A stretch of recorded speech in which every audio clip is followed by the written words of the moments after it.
কুষ্টিয়া জেলায় 60টার মতো চাল কল আছে, রাইস মিল। ট্রাকগুলো এখান থেকে চাল বোঝাই করে রাজধানী এবং দেশের বিভিন্ন গন্তব্যে যায়। এখানে প্রতিটি ট্রাক থেকে বেসরকারি খাজনা আদায় করা হয়। ছাতা বললে মানুষ একটু লজ্জা পায়, তো এই জন্য বললাম বেসরকারি খাজনা, এবং রেটও ভালো, প্রতি ট্রাকে 5,000। ট্রাকের মালিকরা অতিষ্ঠ, ব্যবসায়ীরা অতিষ্ঠ, চাল কল মালিক যারা তারা অতিষ্ঠ। এরপরে আবার বিভিন্ন স্ট্যান্ড দখলের ব্যাপার আছে। আমি অবশ্য স্ট্যান্ডের নাম নেই না, ওইটা নিলেও মানুষ মন খারাপ করে, একদল মানুষ।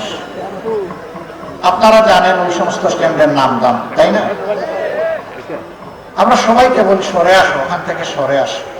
আবার তাদের সাথে এরপরে ডায়লগ শুরু করে, নাম অবশ্য এসে গেছে, এখন তো খাটতে হলে কিছু মালপানি দেওয়া লাগবে।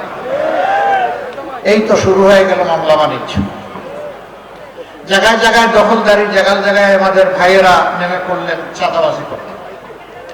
এই ভাইদের প্রতি আমরা খুব দরদ ভরা মনে বলতে চাই, সত্যিই যদি আপনাদের সংসারে অভাব অনটনের কারণে আপনারা এই কাজগুলা করে থাকেন, আসুন আপনারা এখান থেকে সরে আসুন।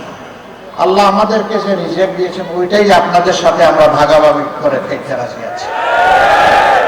তবুও মানুষকে কষ্ট দিবেন না, চাঁদাবাজি করবেন না। আপনাদের অবস্থান এবং অবদান বরাবরই ন্যায় এবং সত্যের পক্ষে, আল্লাহর দ্বীনের পক্ষে। এখানে আপনাদের অনেকগুলা সমস্যা আছে। আমরা যখন আসছিলাম উপর থেকে দেখছিলাম পদ্মা গড়াই, নদী নয় মরুভূমি। এটা যখন মরুভূমি হয়ে গিয়েছে, তখন উপর থেকে যখন ঢলের পানি আসে তখন আর নদীতে থাকে না, দুই কুল উপচে পড়ে, দুই কুল ভাসিয়ে সব কিছুকে তছনছ করে দেয়। এই নদী খননের জন্য প্রত্যেক বছর বাজেট থাকে। নদী খননের সমস্ত টাকা পেট মুখ দিয়ে ঢুকে পেটের ভিতরে চলে যায়, নদীর বালি আর উঠে না, খননও হয় না। শুধু কি নদী না, উন্নয়নের নামে 54 বছর কম বেশি যারাই ক্ষমতায় গিয়েছেন এই একই কাজ তারা করেছে। এই যারা 54 বছরে দেশটাকে কামড়ে একেবারে তছনছ করে দিয়েছে, আমরা গভীরভাবে বিশ্বাস করি এদের দৃষ্টিভঙ্গি এবং চরিত্র পরিবর্তন না হলে এরা দেশের জন্য ভালো কিছুই করতে পারবে না।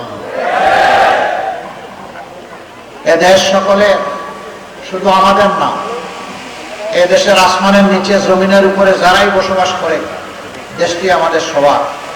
কিন্তু আফসোসের বিষয়, এত নির্যাতিত হওয়ার পরে 15.5 বছর 5 তারিখ